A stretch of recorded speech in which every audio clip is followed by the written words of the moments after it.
भारतीय सिनेमा के प्रतीक देशभक्ति उनके फिल्मों में झलकती थी। मनोज कुमार के निधन पर पीएम मोदी। अभिनेता और फिल्म निर्देशक मनोज कुमार का 87 वर्ष की आयु में कोकिलाबेन धीरूभाई अंबानी अस्पताल में निधन हो गया। अभिनेता को खास तौर पर अपनी देशभक्ति फिल्मों के लिए जाना जाता है। उन्हें भारत कुमार के नाम से भी जाना जाता है। उनके निधन के बाद पूरे देश में शोक की लहर दौड़ गई।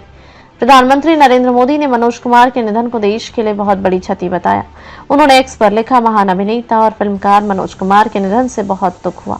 वे भारतीय सिनेमा के प्रतीक थे, जिन्हें खास तौर पर उनकी देशभक्ति और उनके जोश के लिए याद किया जाता था। यह उनकी फिल्मों में भी झलकता था। मनोज जी के कामों ने राष्ट्रीय गौरव की भावना को जगाया और वे पीढ़ियों को प्रेरित करते रहेंगे। इस दुख की घड़ी में मेरी संवेदनाएं उनके परिवार और प्रशंसकों के साथ है। ओम शांति।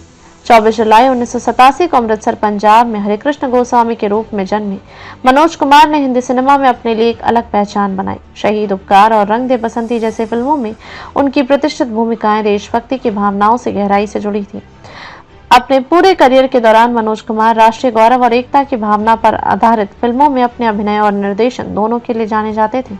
भारतीय सिनेमा में मनोज कुमार के योगदान को हमेशा याद रखा जाएगा। उन्हें कई प्रतिष्ठित पुरस्कार से सम्मानित किया गया। इनमें 1 राष्ट्रीय फिल्म पुरस्कार और कई श्रेणियों में 7 फिल्म फेयर पुरस्कार शामिल हैं। कला क्षेत्र में उनके अपार योगदान के लिए उन्हें भारत सरकार ने 1992 में पद्मश्री से सम्मानित किया। उनकी विरासत में 4 चांद तब लगे जब 2015 में उन्हें दादा साहब फाल्के पुरस्कार से सम्मानित किया गया।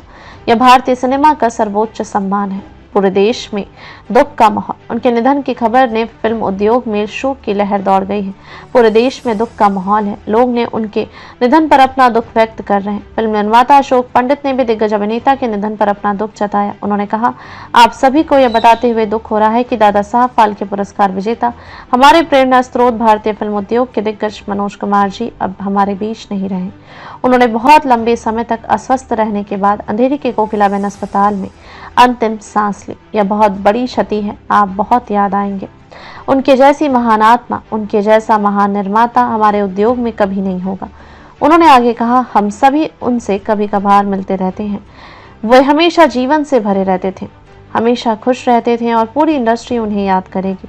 उनके जैसे महान आत्मा, उनके जैसा महान निर्माता हमारे उद्योग में कभी नहीं होगा।